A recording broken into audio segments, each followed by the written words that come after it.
Okay guys, well we are really going to delve into the weapon geekdom subspecialty forgotten realm today. We are looking at a vintage Mickey Mouse comic that a viewer sent me, very nicely. And you'll definitely be surprised at why, but first, yeah, it's basically kind of a Wild West era thing, and we see Mickey making a, long distance rope-like contraption.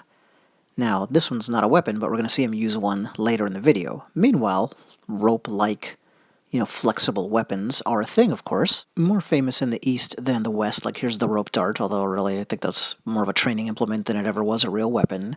Meanwhile, the Kusurigama, and that's me using one there, was definitely a real-world weapon. So those are some notable examples from China and Japan. However, we're here to talk about that kind of a thing as well as sleeve-hidden weapons. Here, from a movie still, is the most famous example in the West, right? The spring-loaded, sleeve-hidden small gun. Boy, movie producers love that. And that's kind of arguably more fictional than reality-based, and the same with this, because the other thing you see often in pop culture is like the sleeve-hidden knife, right?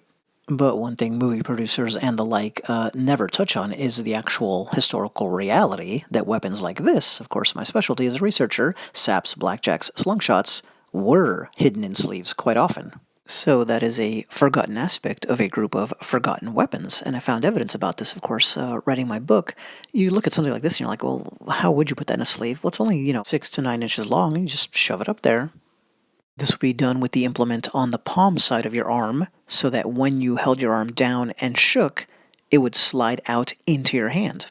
You could do that with a soft sap, like this one here. Maybe that'd be a little bit more comfortable for your arm. With a blackjack, like the one that we just saw.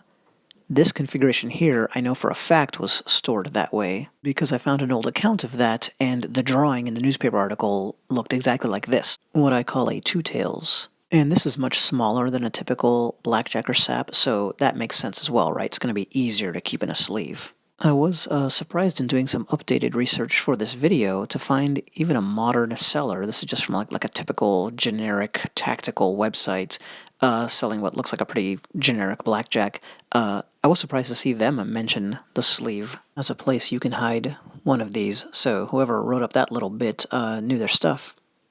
Here's a vignette from a novel called Limelight. His big white teeth flashed in an ingratiating smile as he stealthily slid the lead-shot-filled leather sap down his sleeve. That book is from 1986, so even that late into things, this was still a known technique. Here's a Scott Foster-made blackjack, and according to his research, smaller blackjacks like this were more often held that way than larger ones, and that makes sense, obviously.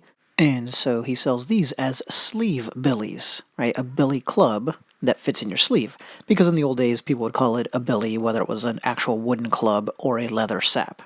In the old days, then, you had people say, well, this is like being able to hide a billy club in my sleeve. That being said, and tying back to our Mickey Mouse comic, we are going to be talking about sleeve-hidden slungshots, which is really interesting. So, refresher for those who don't know, a slungshot was originally a nautical implement, like you see here. It was a heaving line. Here's a picture from my book of one being used. So the monkey fist knot, as it's still known today, around a round weight, makes for a good projectile. And what happened eventually is somebody realized this would make a good weapon, so you just cut it off and carry it around in your pocket. This became a go-to street weapon for centuries. Here's a modern recreation by Simon Davidson of Davidson Leather. And this kind of rope-based implement made it into postmodern times, into the current day, as the paracord kind of self-defense keychain implements that you see all over the place nowadays. This one here is by Justin George. And so the West's, Western civilization's flexible self-defense implement, here's a funny illustration from kind of a how-to manual, has had a huge resurgence. And meanwhile, the slungshot overall never went away either. It has remained a common street weapon in contrivances like this, as people long ago realized a padlock is a great ready-to-use slungshot load. You just run a rope or a bandana or whatever through it. But did anybody ever hide a slungshot in their sleeve? Was that ever a thing? Well, the answer turns out to be yes, so that's complicated. But how could that work? How could you put that in your sleeve? Or something like this, or a shorter version of this, any kind of long rope-based impact weapon, how in the world would that work? You couldn't just shake it out into your hand like we talked about, because you'd have that rope or string or whatever to unwind, right? So just no way could you be ready to use that quickly. Meanwhile, back to the Far East, here's the way a rope dart would be carried around on your arm, but that seems entirely impractical, right? Like it's going to take some time to undo that before you can actually use the weapon. However, notice that they did solve for the problem by tying the weapon to the arm, and that turns out to be the way it was done in the West as well. But in a practical self-defense, actual history context, like this was actually used out in the street a lot, in other words. So here, this 1894 case from the Missouri State Supreme Court, we've got a murder case involving a man who had a slungshot tied to his arm. Here's how this would work. You tie the non-business end to your arm, probably your upper arm, and the load rests in your sleeve with enough slack to come down past your hand when you shake it out. Then you grab on to the rope, cord, whatever, and swing. I'll quote my own book here, different part. This arrangement may have survived in the form of a 20th century street sap I was told about, where a large metal nut was tied to a string, the string being tied to the upper arm. So there you go. Go to a hardware store, buy a 5-cent metal nut, use some really cheap string, and you've got a nice surprise weapon on you. Now, back to the Mickey Mouse comic that led to all of this prognosticating. Here's Mickey with a sleeve-hidden slungshot.